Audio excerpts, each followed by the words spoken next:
Dobre, takže otázka, prečo ste sa ešte nestretli s vyvoleným, s vyvolenou, dobre? Takže prečo ste sa ešte nestretli?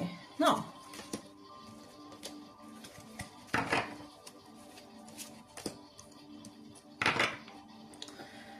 On už, alebo ona už prichádza.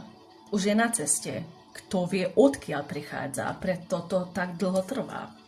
A SMčov, asi máte nejaký konflikt, buď v sebe, alebo medzi sebou. Možno toho človeka poznáte,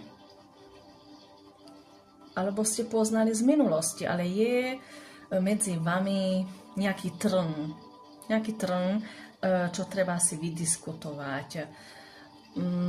Energeticky je tam nejaký blok medzi vami. A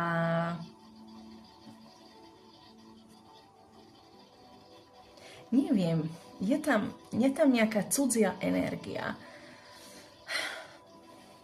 Môže byť z jeho strany, môže byť z vašej, alebo je to spoločná energia.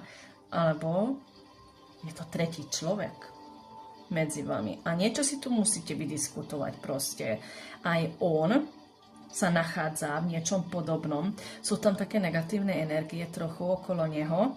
Keď je to možno, môžete si to vymeniť. No ty, možno tam už nie je taká energia, nie je taký človek, ale u ňo ešte niečo je zablokované, niečo mu kvôli tomu trvá. Takže trvá mu to. Lebo tam ešte niečo nemá spracované s niekým. Dobre? Možno je to minulá partnerka, minulý partner. Dobre?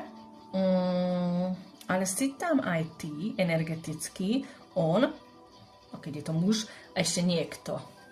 No. A to niečo ešte nie je, ako vravím, spracované, vykomunikované, vydiskutované. Tam cítim nejaký problémik. Možno ten problémik ani nevidíte. A neviem, ako uvidíte. Ale prichádza.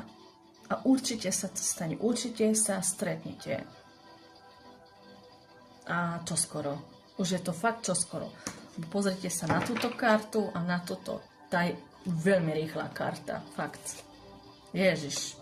Normálne letí za vami. Len toto sa mi trochu nepáči, no. Nebude to také ľahké. Nebude to také, že konečne si tu.